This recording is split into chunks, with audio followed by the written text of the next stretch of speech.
Hindi dictation speed 80 word पर minute. उपाध्यक्ष महोदय, वित्त मंत्री को देश की आर्थिक स्थिति और निर्धनता के संबंध में जितनी जानकारी प्राप्त होती है उतनी किसी अन्य मंत्री को संभव नहीं होती।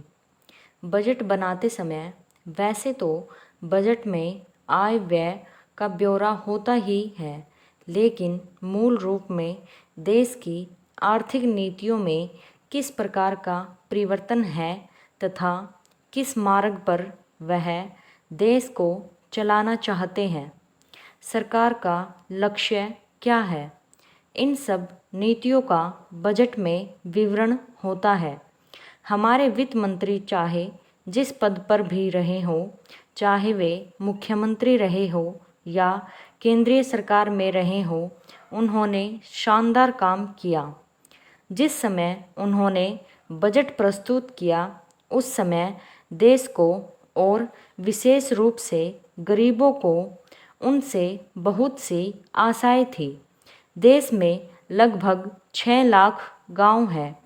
उनमें जो बेरोजगारी है, गरीबी है, उसके संबंध में देश की जनता को उनसे बड़ी आशाएं थी और जनता देखना चाहती थी कि इस अवसर पर सरकारी नीतियों के द्वारा देश को वे क्या मार्गदर्शन देना चाहते हैं।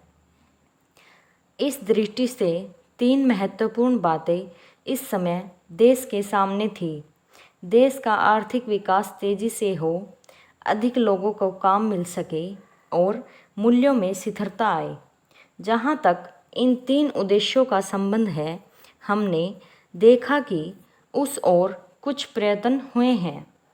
विशेष रूप से गरीबी हटाओ के संबंध में इस देश में जो चर्चा चल रही है, इस बजट में कुछ सीमा तक उसका उल्लेख मिलता है, क्योंकि जितने भी प्रत्यक्ष कर लगे हैं वे ज़्यादातर धनी लोगों पर और विशेष रूप से शहर के लोगों पर लगाए गए हैं।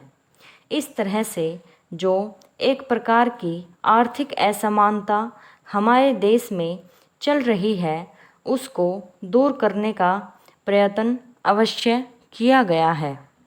लगभग 5 दशक पूर्व जब हमारा देश स्वतंत्र हुआ था, उस समय देश में जितने सरकारी कर्मचारी थे वे ऐसा समझ बैठे थे कि अब तक देश में जिस तरह से अंग्रेज़ों का प्रशासन चल रहा था उस तरह से काम नहीं चलेगा, क्योंकि कांग्रेस के जो नए लोग आए थे, जो मंत्री बने थे, वे लोग धन के मामले में त्यागी आदमी हैं। धन से उनको मोह नहीं है।